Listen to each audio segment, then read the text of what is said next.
Welcome to Pyrography Made Easy. I'm Brenda.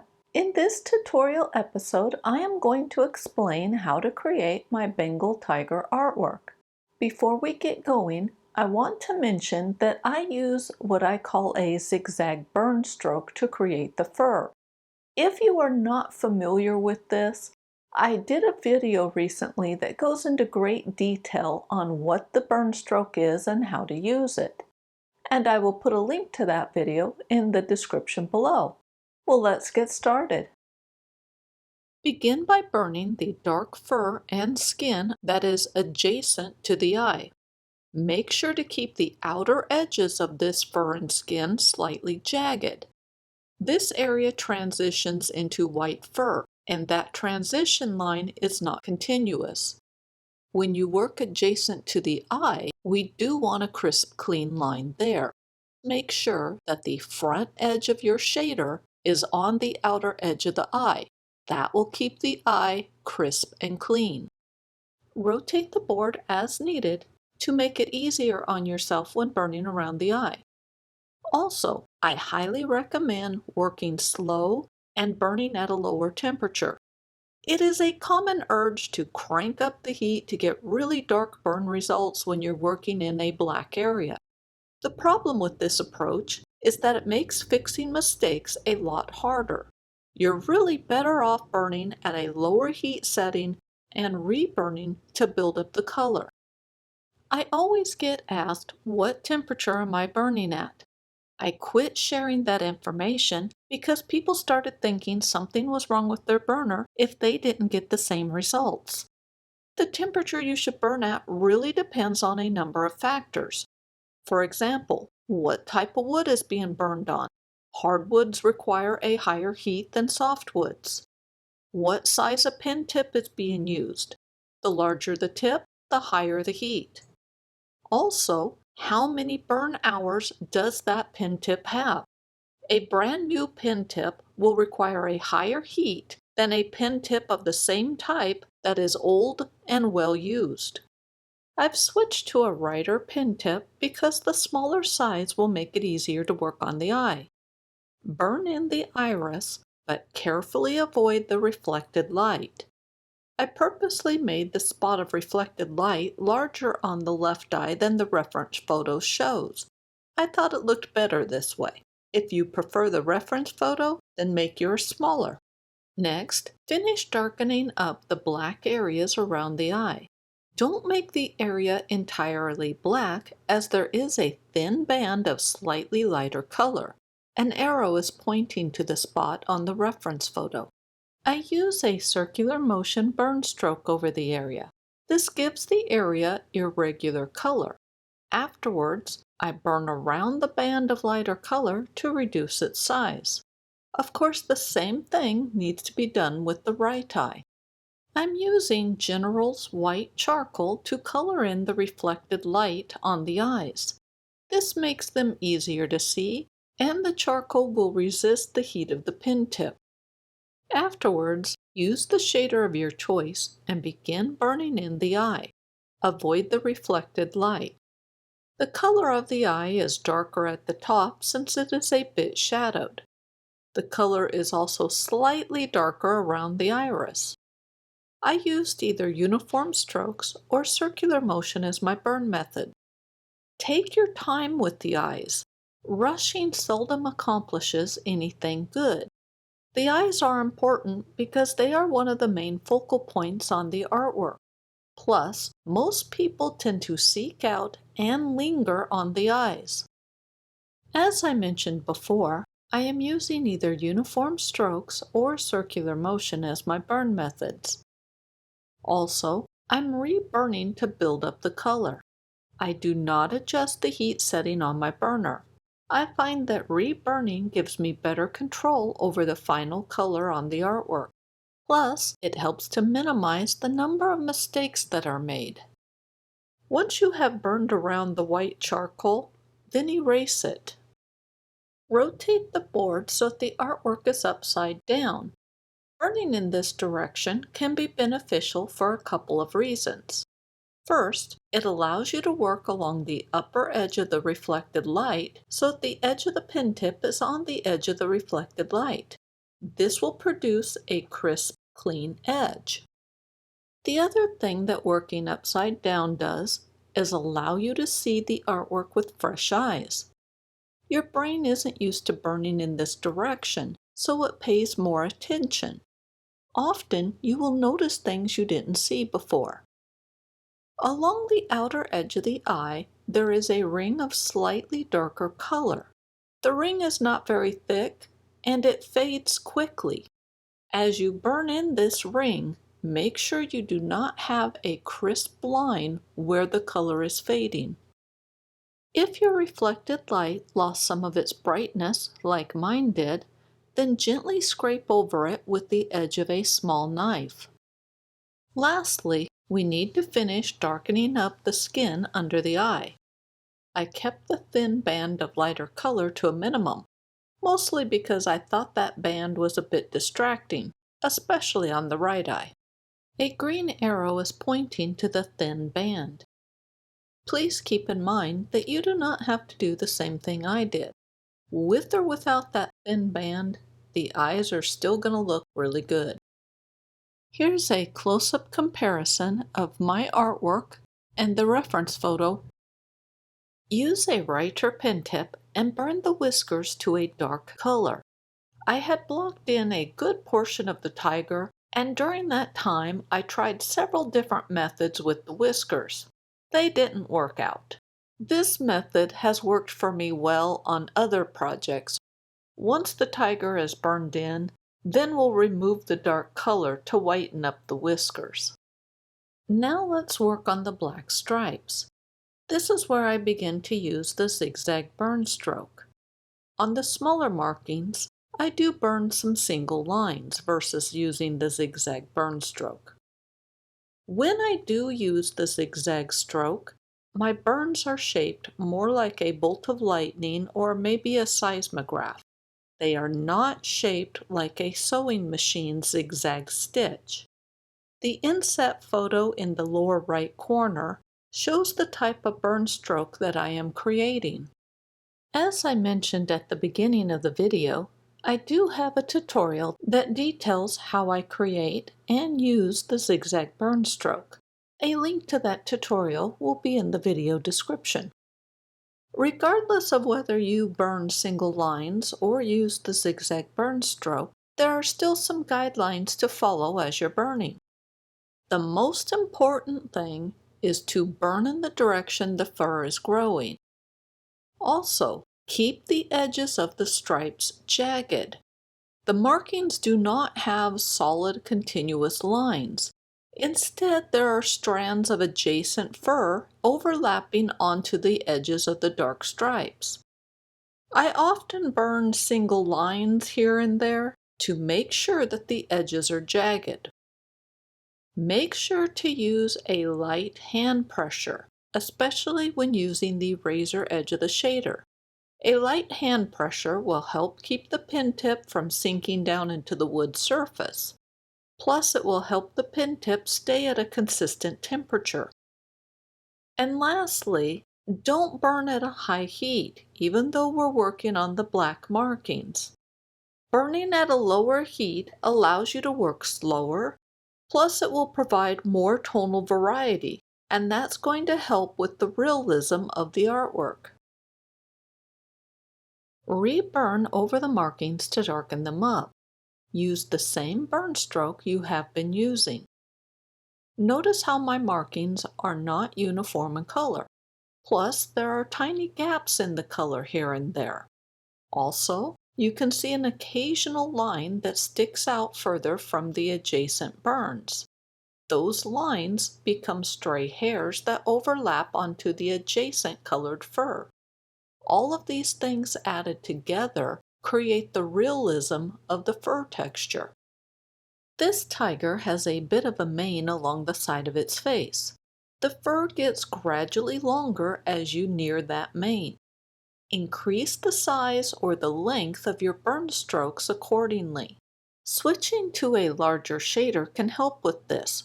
especially if you're using the zigzag burn stroke like I am versus burning single lines. Also, the jaggedness along the edges of the dark stripes should increase too. This will mimic what we see in the reference photo. Plus, it will help create the impression that the fur is increasing in length. Another thing that needs to be done is to leave more random gaps in the fur. Some of the stray white fur overlapping onto the area is longer and wider than we see on most of the other stripes. Rotate the board as needed to make burning easier. I am left-handed, so working on the right side of the face was a lot easier after I rotated the board. If you are right-handed, you will most likely have the opposite experience that I did. As you can see, I am burning right over the whiskers. Since my burn results are on the lighter side, I can still easily see where the whiskers are. A reminder that the whiskers on your artwork should already be a very dark color. Because of that, you won't have the issues that I am having, so you can burn the marking to a much darker color than I can at this point. The cheeks have dark spots where the whiskers emerge from. I burned either single lines or used tiny circular motion to create them. There is a dark stripe at the bottom of the cheek. Below the cheek is a shadowed area. There are a number of whiskers emerging from the dark stripe area and overlapping onto that shadow. Make sure as you're working in this area that you can still see where your whisker lines are. Your whisker lines should be darker than what you're currently burning. This will make it much easier to see them when it's time to remove the color from the whiskers. With the left cheek, it is hard to differentiate between the shadow and the dark stripe. Because of that, I didn't create fur texture. Instead, I just burned this small area to a uniform dark color. When you are creating realistic art, it is important to be aware of your light source. The reason is that the light source controls the shadows, and the shadows are what give an object its 3D appearance. The shadows include both the cast and the contouring shadows. The first thing that needs to be done is to examine the reference photo and determine where the light source is. I do this by examining the cast shadows. The obvious cast shadow on the reference photo is the one that is being cast by the head onto the body. Since the shadow falls to the left, the light source is on the right. Knowing this is important because the shadows need to be darker on the left side of the body than they are on the right side. This also applies to the contouring shadows. An example of a contouring shadow is the subtle shadow found on the side of the snout. If you look at the reference photo, you can see that the top of the snout is lighter in color than the sides. That's because the sides are further away from the light source. They aren't a lot further away, but it's enough to make them darker. Plus, the left side of the snout is darker than the right side. That is because the light source is coming from the right. One of the last things I will show is the dark stripe next to the mane on the left side of the face. I am burning short bursts of zigzags. There are gaps between the short segments I'm burning. Basically, I burn in a small area, lift up the pin tip, and burn near the area I just left. This creates a number of random gaps in the fur. Also, I'm making an effort to give the dark stripe extra jagged edges. This is done by burning randomly longer lines into the adjacent fur. The purpose of both the gaps and the longer lines is to create longer strands of white fur. The white fur is the outer left edge of the white mane. There is a dark shadow along the lower edge of the mane. I used the same burn techniques along this area that I used on the dark stripe that I just showed you. A reminder, your whiskers should be burned to a very dark color already. As you get more of the artwork burned in, don't be surprised if you need to re-burn over dark stripes. I reburned over every dark stripe at least once to darken and further define them. Use the same burn stroke when reburning that you used to create them. Now, whether you're using the zigzag stroke, burning single lines, or a combination of both is up to you. Use what works best for you.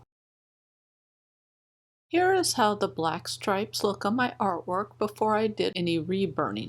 Here is how they look after some of the orange fur has been put into place and most of the stripes have been reburned over. Begin by burning very short zigzags or single lines along the shadowed area on the left side of the snout. If you are using the zigzag burn stroke, it can be very helpful to use a small shader. Generally speaking, the smaller your shader is, the shorter the resulting burn strokes will be. It is tough to see what direction the fur is growing in this area. Because of that, I burn in slightly different directions, making sure to overlap the directions. That will help mimic what is seen on the reference photo. This has the added benefit of darkening up the area, and that starts building the shadow that we see. I mentioned in the black stripe chapter that I reburned over all of the stripes at least once. With the orange fur, I reburned over all of it 3 to 6 times. The numerous reburning allowed a slow and very controlled approach to creating the fur. It also creates a lot more tonal variety, which adds to the realism of the artwork. As we transition from the side to the top of the snout, the color gets lighter in value.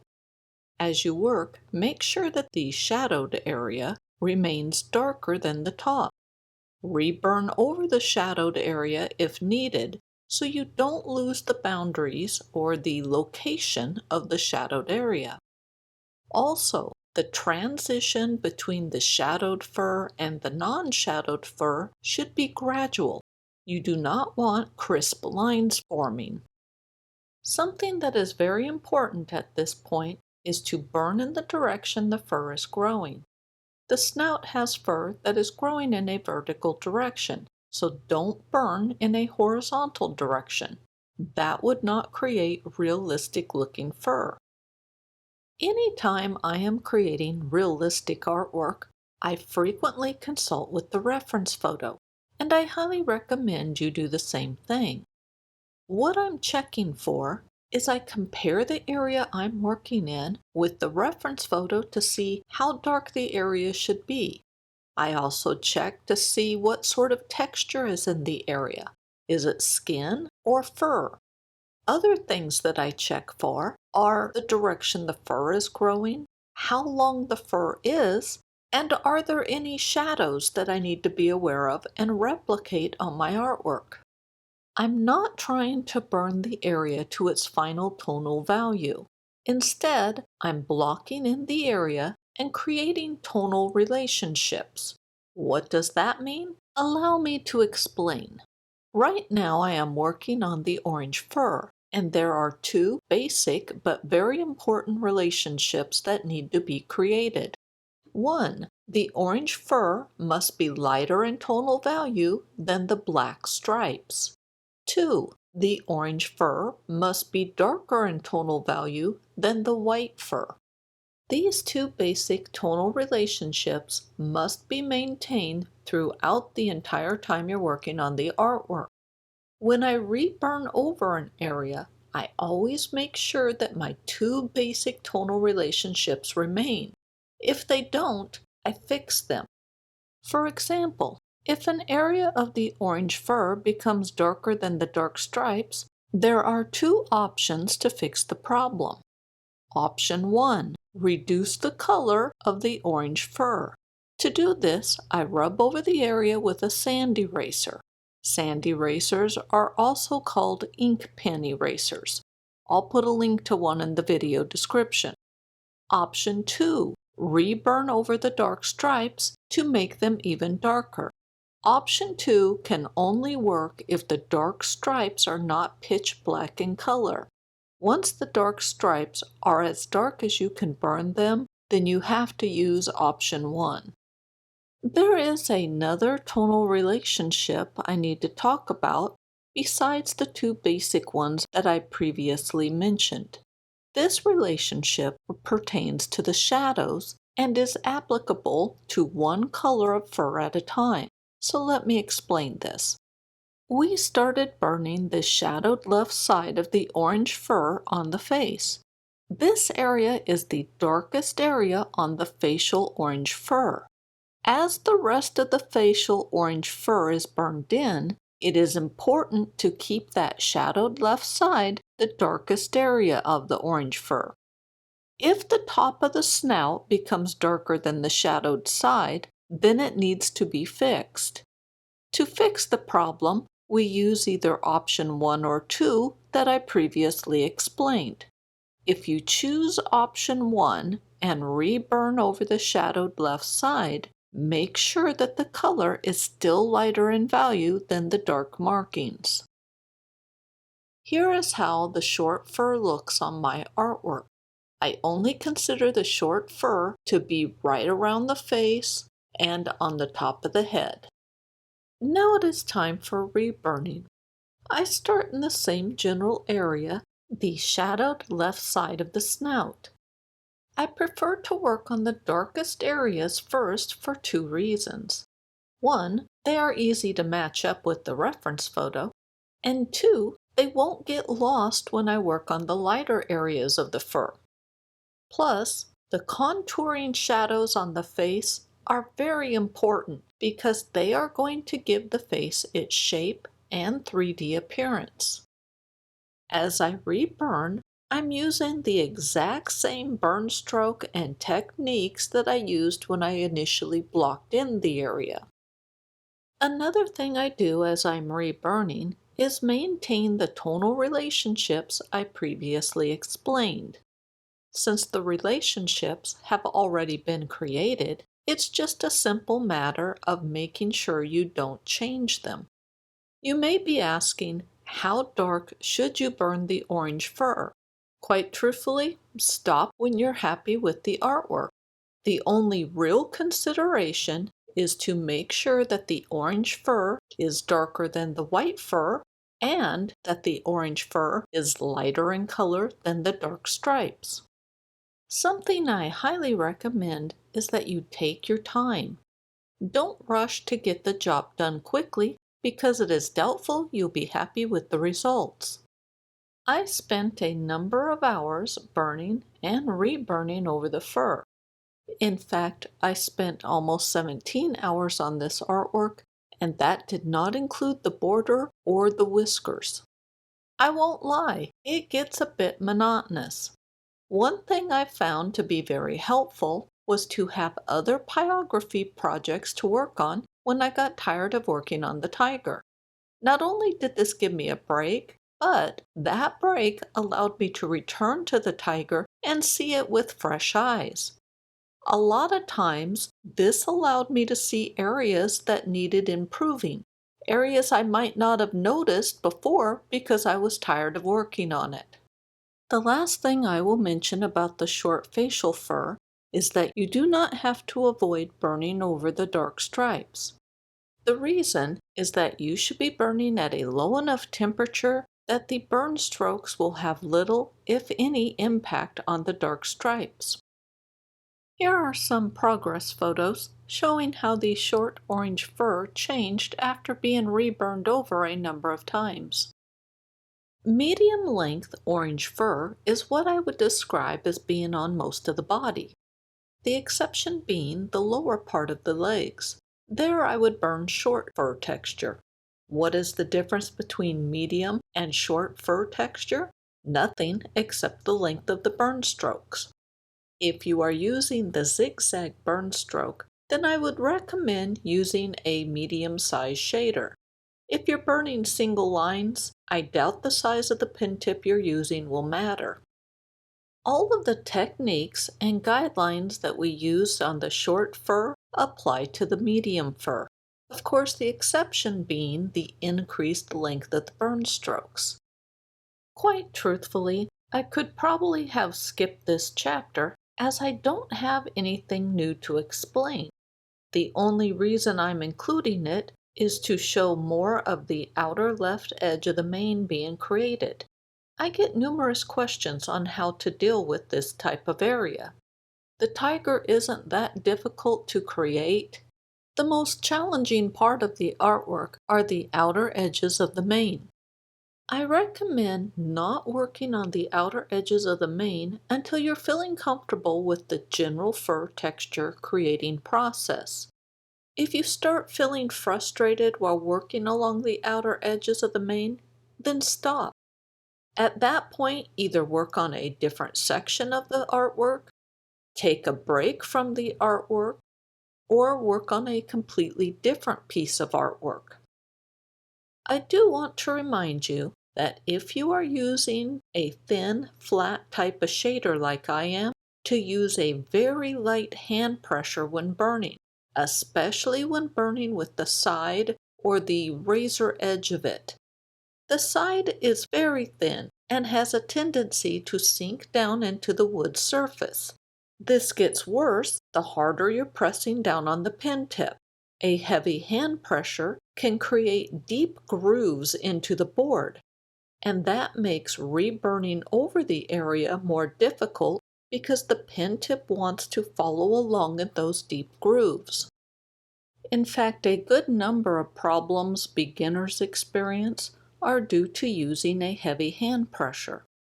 I have a video that does a good job of showing how heavy and light hand pressure impact the burn results. I will put a link to that tutorial in the video description. Here are a couple of progress photos showing the medium orange fur and the fur on the body. There is a small area of long orange fur that can be seen along the left side of the face. The fur is softer and a touch matted looking. I'm using the flat of the shader and burning wide bands of color in this area. Each burn stroke starts on one side of the fur section and extends to the opposite side. I burn in both directions, so sometimes I burn from left to right, and other times I'm burning from right to left. There are two reasons I'm using this burn technique. First, the flat of the shader produces thick, soft lines. And second, burning in both directions creates a greater variety of colored streaks in the fur. These two things will help replicate what we see in the reference photo. As you're burning, give your burn strokes a slight curve to them, and that will mimic what we see on the reference photo. Obviously, I'm not burning at a high heat because it's taken me several times reburning over the same streak to darken it up. Burning at a lower temperature makes it much easier to be in control of the color. If you examine the reference photo, you can see a few darker areas in the fur. Add a few of them to your artwork, but don't worry about placing them in the exact location as those found on the reference photo. No one is going to compare your artwork with the reference photo. Even if they do, it is highly doubtful that they would notice something that minor. Here's how my artwork looks so far. Now I'm sure you're going to be surprised, but it's time for reburning. During the reburning, there are three things I'm concentrating on. First, I want to break up the outer left edge of this section of fur. I think that my fur section is too smooth looking. Second, I want to darken up the overall color of the fur, as mine currently looks like white fur instead of orange. Lastly, I want to add more dark streaks, as my artwork has very few of them. Use the same burn strokes and techniques for the reburning that you used to block in the fur. In fact, this rule applies to all of the reburning on the fur. The areas of long fur are the only place that I did not use the zigzag burn stroke, because that type of stroke just does not work in this area. Instead, I am burning single lines using the flat of the shader. This produces wide lines with soft edges. At the top of the mane is a small patch of long, pale orange fur. I burned in this area using the same techniques that I did on the previous patch that I just demonstrated. I used the flat of the shader and burned long curving lines that follow the direction the fur is growing. There is a slight difference with the mane, and that difference is that I varied the width of the lines a little bit more. Varying the width of the lines is done by altering the angle that the pin tip is held at. The steeper the angle, the thinner the line. I do want to mention that there is not a technical reason why I'm using different shaders. What frequently happens is that I get tired of working on the tiger, so I switch to a different pyrography project. When I switch back to the tiger, I often keep using the same pen tip that I was using on the previous artwork. Here's a comparison of my artwork with the reference photo.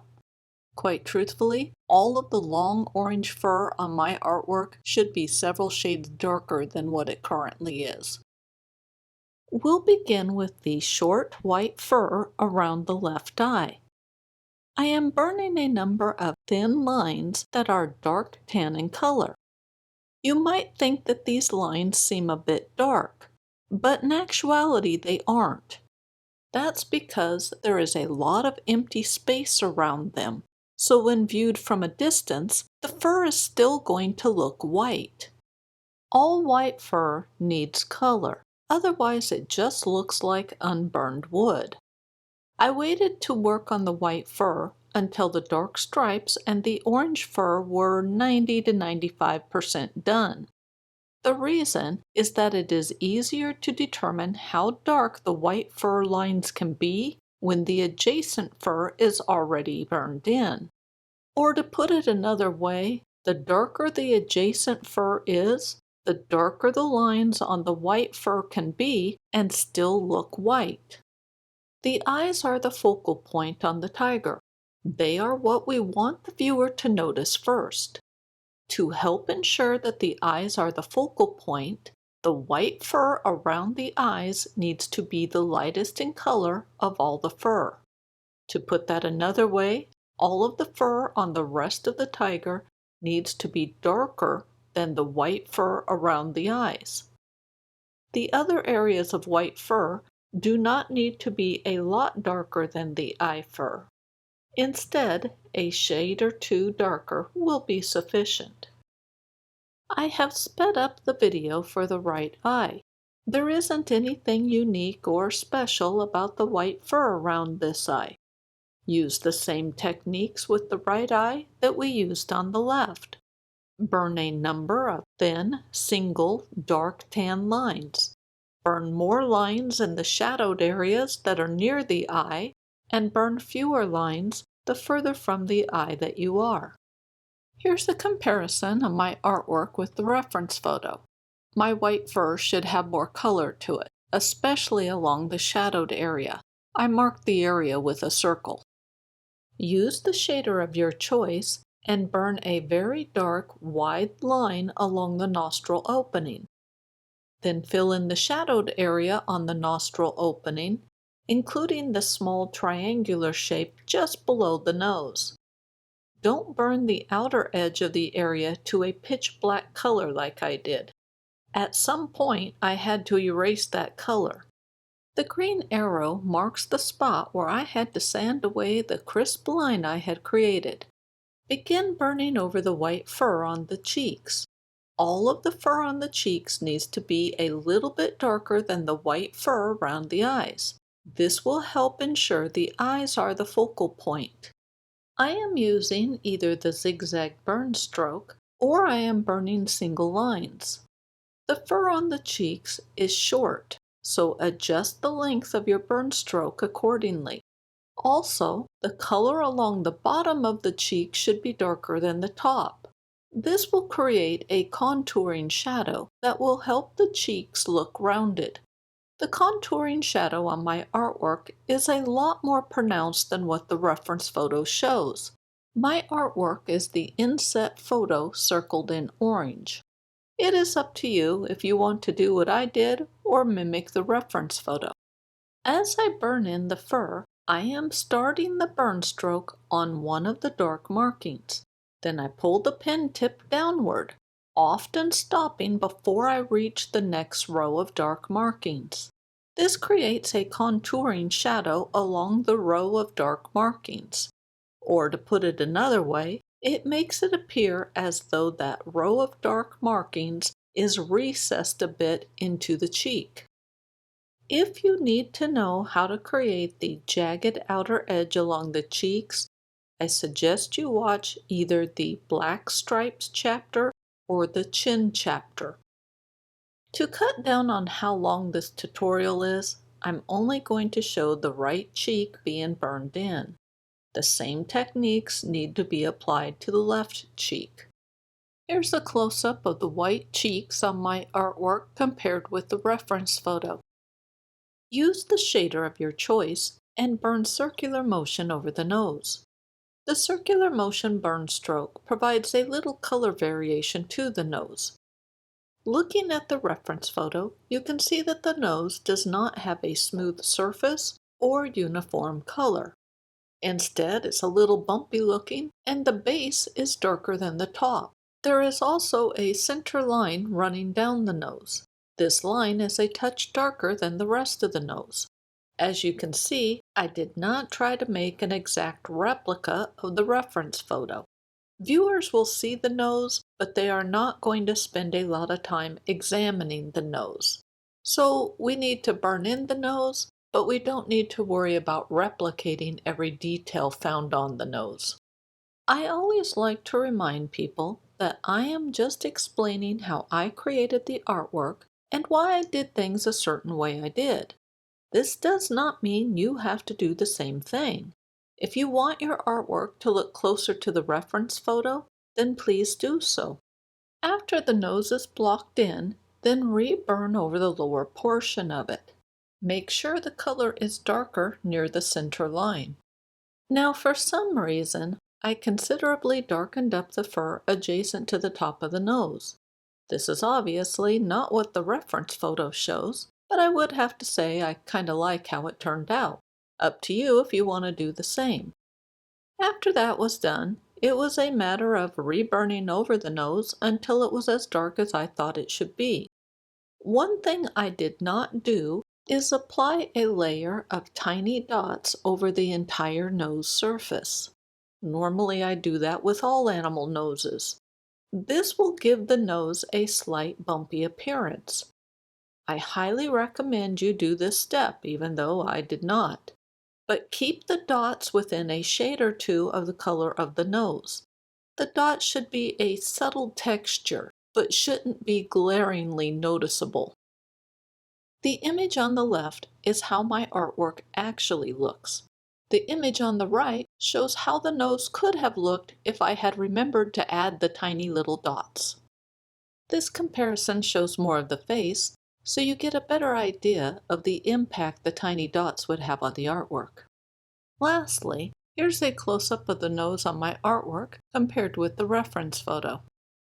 Begin by burning zigzags or single lines along the outer edge on the dark triangular shape just above the chin.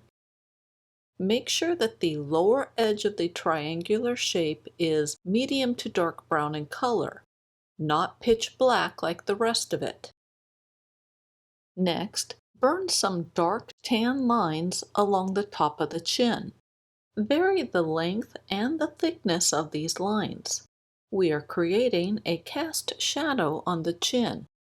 Now burn some dark lines along the outer upper edges of the chin. Start the line in the dark stripe area and pull the pen tip into the chin. Bury where you stop burning. Then add some texture to the chin by burning short streaks that are dark tan in color.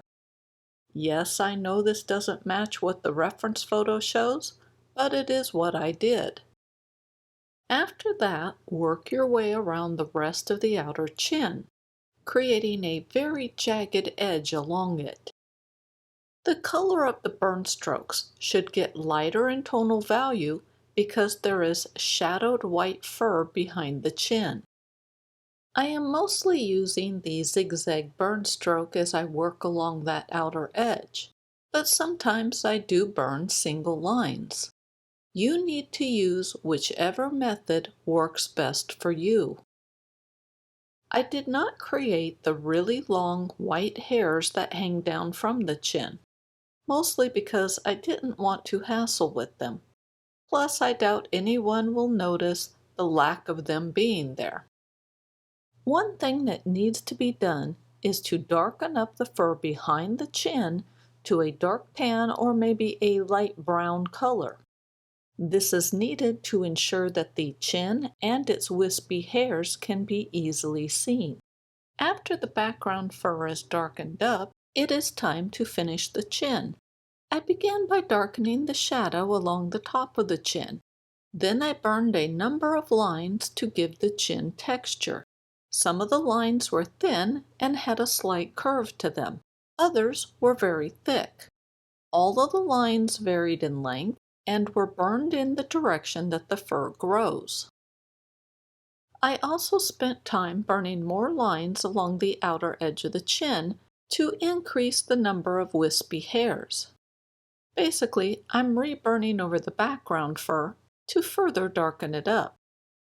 I switched to a smaller shader for this work because it makes it easier for me to be more precise with my burn strokes. While I had the shader equipped, I finished up the chin. This included reburning over the shadowed upper edge of the chin and adding more lines and short streaks on the chin to give it more texture. Lastly, I burned very light colored zigzags over the fur to darken it slightly. If you prefer, use the flat of the shader and burn pale white bands of color instead. The reason for the color was to ensure that the chin was darker in color than the white fur around the eye. Here's a close-up of my artwork compared with the reference photo.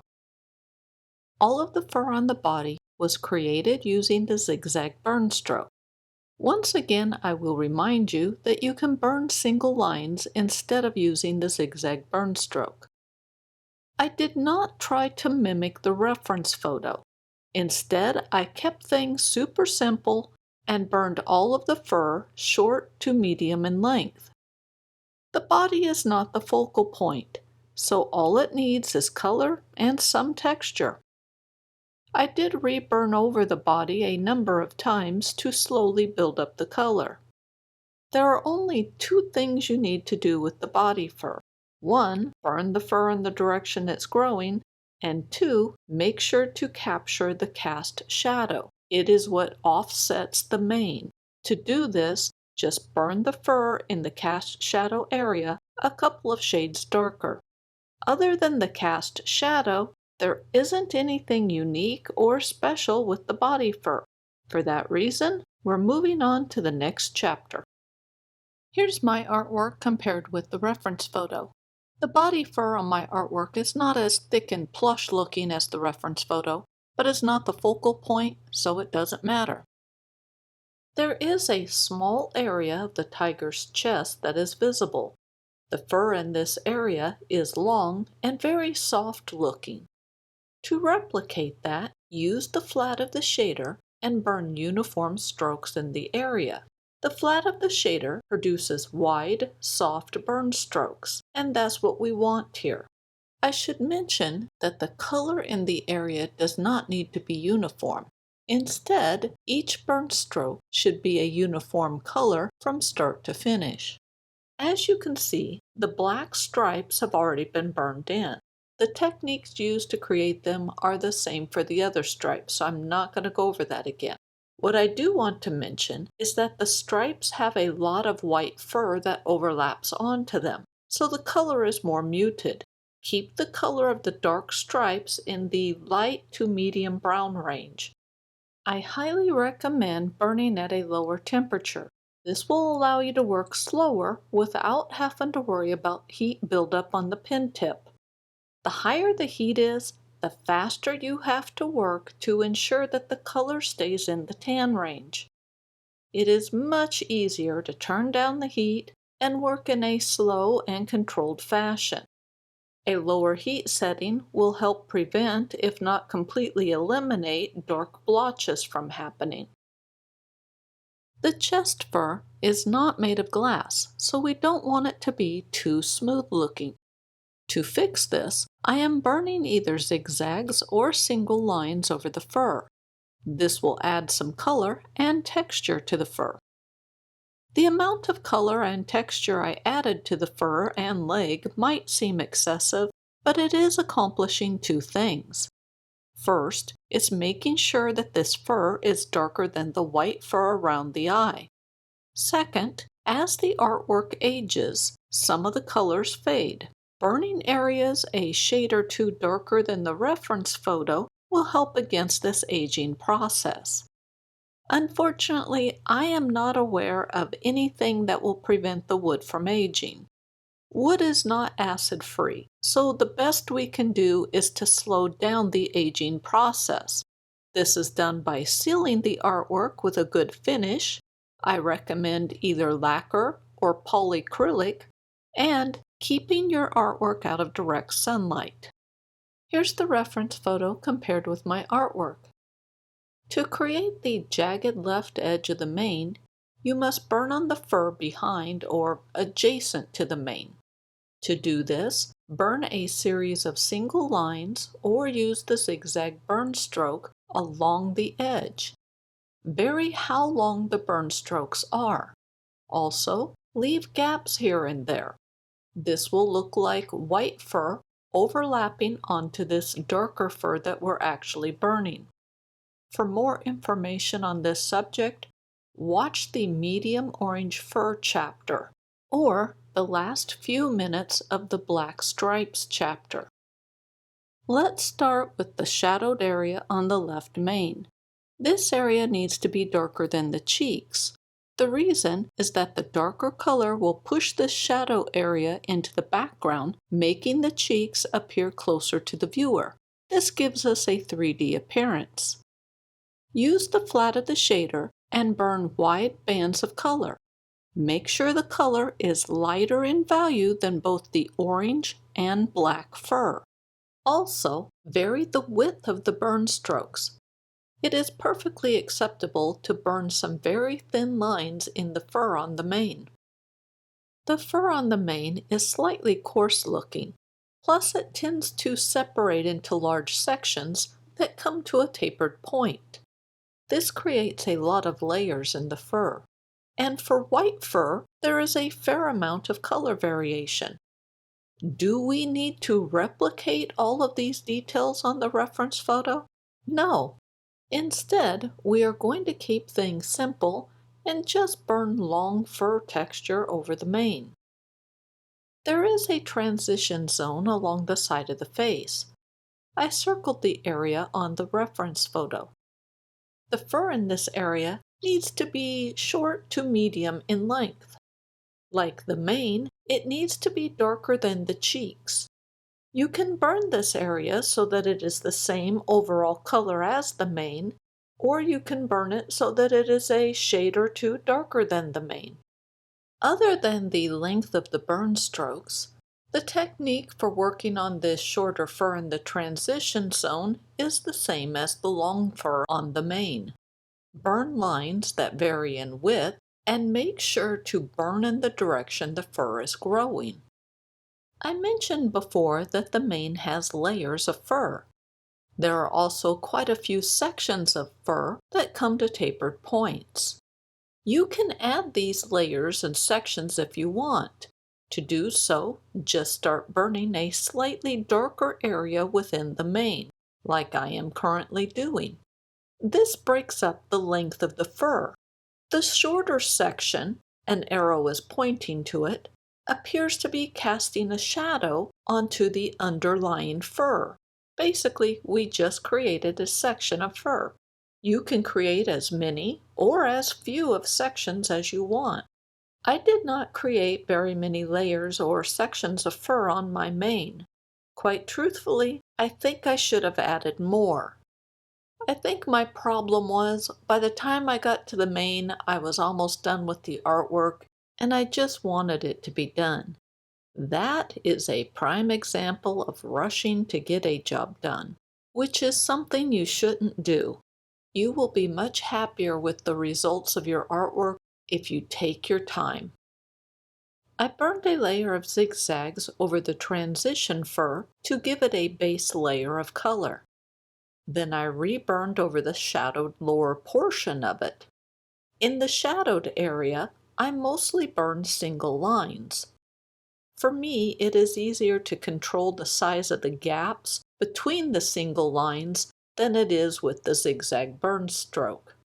I was concerned that I might accidentally burn the area too dark and have it start looking like orange fur instead of shadowed white fur.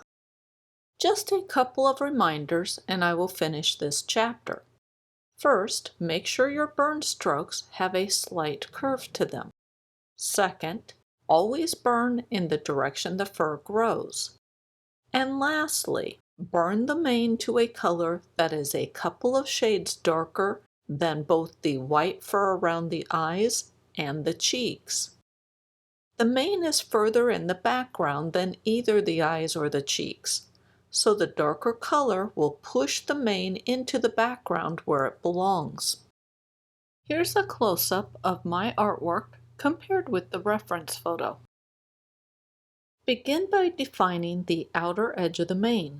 This is done by burning zigzags or single lines that start on the background and end on the mane. After the outer edges, or the right boundary of the mane has been defined, it is time to fill the mane with color and texture. We will do the same thing we did with the left side. Burn long, curving bands of color. The color and width of the bands should vary. The overall color of the mane should be darker than the white fur around the eyes and the cheeks. Once a base layer of color and texture has been applied, then it is time for reburning. During the reburning process, the same burn strokes and techniques are used. The purpose of the reburning is to further darken and define the mane.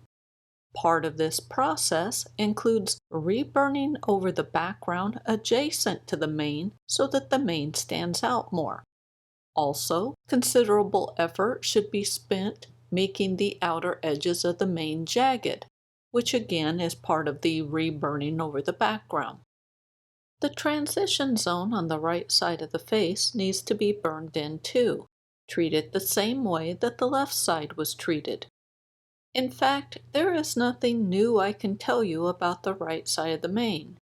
The right side is the same as the left. There isn't anything unique or special that needs to be addressed. For that reason, let's move on to the next chapter. Here's a close-up of my artwork compared with the reference photo.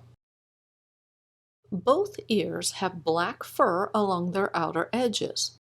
This is great since it helps the ears stand out from the background. Burn either really short single lines or a short zigzag stroke along the outer edge. Make sure the outer edge is a touch jagged. It doesn't need to be as jagged as the body fur, but it shouldn't be a crisp edge either. I often get asked why I don't burn black fur to a solid color. After all, a solid color is what we see on the reference photo. The answer is that I prefer the look of the texture I create. I think it gives the artwork more realism. Next, burn over the pattern lines to darken them up. These pattern lines are drawn in the direction the fur grows, so make sure your burn strokes match. Plus, the pattern lines indicate where there are color changes. When you start working along the outer edge of the long wispy ear hairs, treat this area just like we did with the mane. If you're not comfortable with this style of burning, I will show you an alternate way of handling it a little later on in this chapter. Now start working on the pale orange fur along the right side of the ear.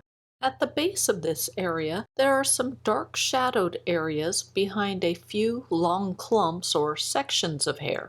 I create these clumps by burning the background adjacent to where I want a clump to be. The orange fur along the side of the ear is very short in length, so reduce the length of your burn strokes accordingly. There is a dark line adjacent to the orange fur. The fur on the right side of this line angles towards the right, and on the left side it angles towards the left.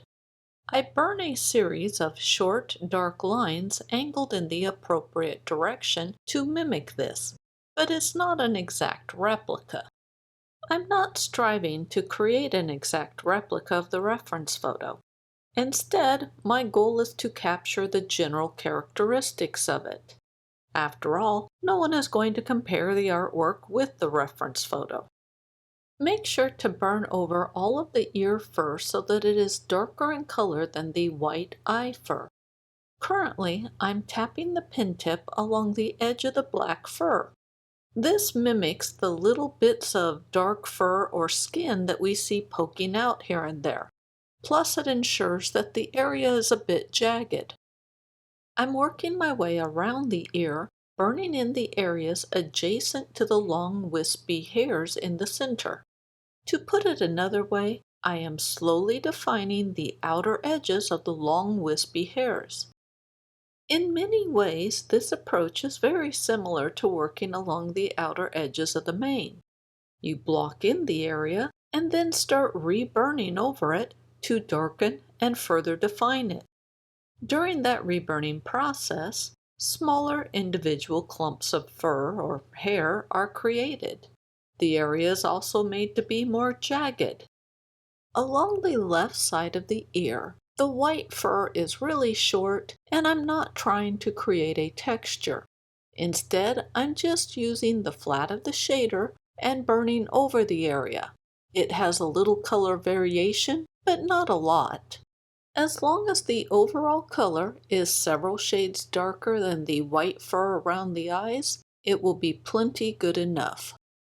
Another approach to creating white wispy hairs or small clumps of hair is to use white charcoal and draw them in.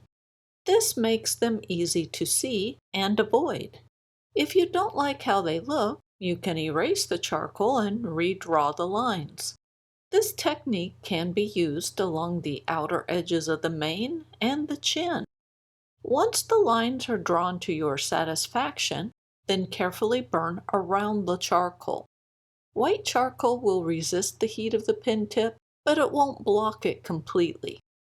The purpose of the white charcoal is to mark the location of where you want individual clumps of hair to be so that you can avoid burning over them.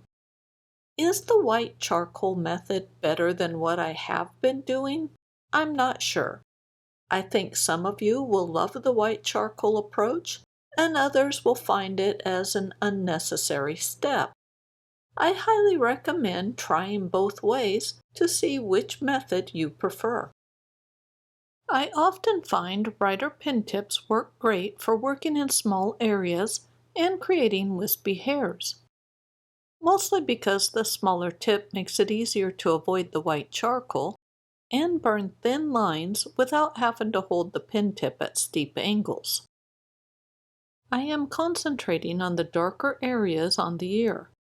I burn either single lines or a little bit of a zigzag burn stroke. As soon as the white charcoal is no longer needed, erase it. I have found that the charcoal becomes more difficult to remove the longer it's on the board. Try to keep the time that the charcoal is on the board at 2 hours or less, preferably less. As you can see, the ear on my artwork is not an exact replica of the reference photo. It doesn't need to be. My version is simpler in structure and easier to create. Despite that, it still looks like a hairy ear, and most viewers will think it looks great.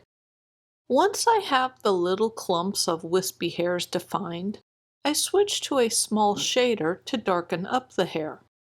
Right now the ear hairs are mostly uniform in color, and their overall color is pretty pale, and this might distract the viewer from the focal point, which are the eyes. During the reburning, I felt that the pale orange fur adjacent to the ear was too light in color, so I reburned over that. I cut that from the video, but you probably noticed that that fur got darkened up. Adjusting the color on adjacent fur is a very common event because that is how tonal relationships are maintained. The tiger has 3 distinct colors of fur. We only have a monochromatic scheme to represent those colors. So what we have to do is assign values to represent the different colors of fur. The white fur was allotted light to dark tan color range. With the orange fur, I used light to medium brown color range, and the black fur was assigned dark brown to black color range. Every time you burn in a new area or reburn over a previous area, you need to evaluate the color and make sure that the tonal relationships are maintained. This is a good time to remind you to use a light hand pressure when burning. A light hand pressure will help the pen tip stay at a more consistent temperature, and this produces better burn results. Also, take your time. If need be, take a break from working on the ear. Work on a different part of the tiger or even work on the background. The ear can be a bit tedious to work on, so breaks can be very beneficial in that regard. As I reburn over the ear, I am mostly adding really thin lines here and there to break up the sections of hair. The lines vary in length and color. Sometimes I hold the pen tip to the board for a fraction of a second to get really dark short lines, or dashes. These represent the dark skin peeking through the hairs. As I finish up the left ear, I add a few more small dark shadows here and there. Also, I work on reburning over the areas with light orange fur and the shadowed areas. I add more texture to the right side of the ear and darken up the lower left side of it. Here's a close-up of my artwork compared with the reference photo. The right ear begins the same way as the left, so burn in the dark fur around the outer edge of the ear. Keep the edges of the fur slightly jagged. Then burn the dark skin behind the wispy hairs. This is the same basic process that was used on the chin and the mane. If you prefer, draw over the wispy hairs with white charcoal and then burn around the charcoal. This is the technique that I demonstrated in the alternate wispy ear hair chapter. Afterwards, start burning in the light orange fur found along the left side of the ear. This fur is short in length, so adjust your burn stroke length accordingly. I covered the left ear in great detail, so with the right ear, it will be more of a review of the information. The right ear has a dividing line near the left edge. The line isn't as pronounced as the one seen on the left ear. Regardless, burn the fur to the left of this line so that it angles towards the left. Burn the right side so that it angles towards the right. Then press and hold the pen tip for a fraction of a second to create dark spots in the white fur adjacent to the black edge along the top of the ear. Afterwards, start working on the shadowed areas next to the wispy clumps of hair in the ear center. For this, I am burning single lines or zigzags using the flat of the shader. This fills the area with wide lines that give the fur a soft appearance. The main thing is to take your time as you reburn over the ear to build up the color and texture of the wispy hairs. It takes me a number of times reburning as I slowly create smaller clumps or strands of hair. I also work on having little spots where the dark skin peeks through the hair here and there. Creating wispy hairs is not the funnest or quickest thing to do, so I've found that frequent breaks help keep me from rushing to get the job done, and I recommend you try it and see if it helps you. I can still remember the first ear with wispy hair I worked on. I found it very challenging to do. I have lost count of how many ears I have worked on since then. I can honestly tell you, the more you do, the easier it gets. Here's a close-up of my artwork compared with the reference photo.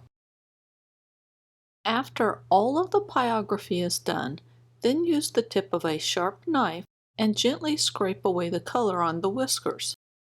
I found it to be very helpful to first cut along the whisker with a knife, then use the tip to gently scrape along that cut line. If you have a Dremel or other rotary tool, you can use that instead of scraping. I cannot emphasize enough the need to be very gentle when scraping, especially if you're burning on plywood like I am. The circles show areas where little pieces of wood chipped out from the scraping.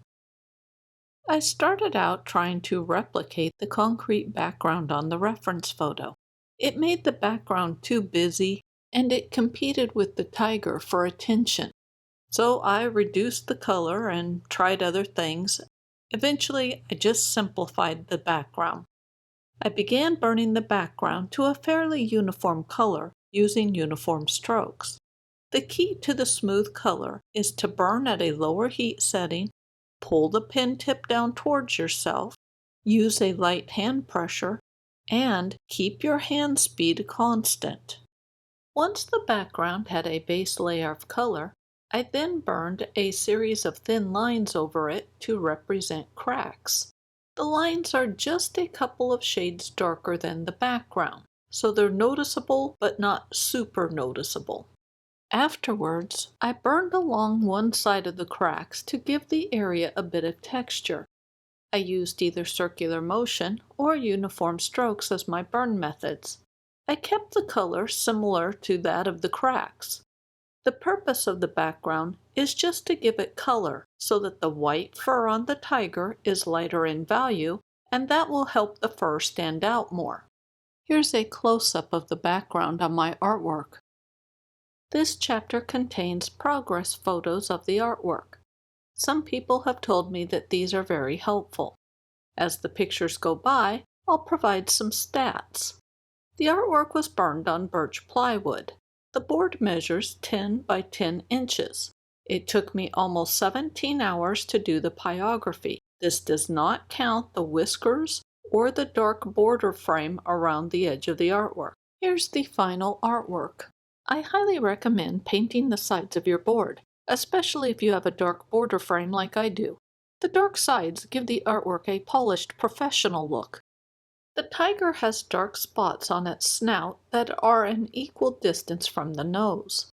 I did not do a good job of replicating this. My spots are not in a horizontal line. To fix it, I gently scraped away most of the color off the left spot. I just realized I never added the spot back, but I left too much color on it because you can easily see it. I got a little carried away while I was working on the body fur, and I ended up with a very dark patch in my orange fur. To fix this, I gently rubbed over the area with a spot sanding pen. This is an eraser made out of fiberglass, and it's used to remove rust from metal, so it is extremely abrasive. I like its small tip and use it where I need to remove a lot of color in a small confined area. I'll put a link to one in the video description. The long orange fur on my artwork looks like white fur instead of orange. This area needs to be a number of shades darker than it is. Well, that is it for this video. On my website, Pyrography Made Easy, I have the reference photo and a free pattern that you can use, and I will put a link to that in the video description. Well, thank you so much for watching my video, and I will see you soon.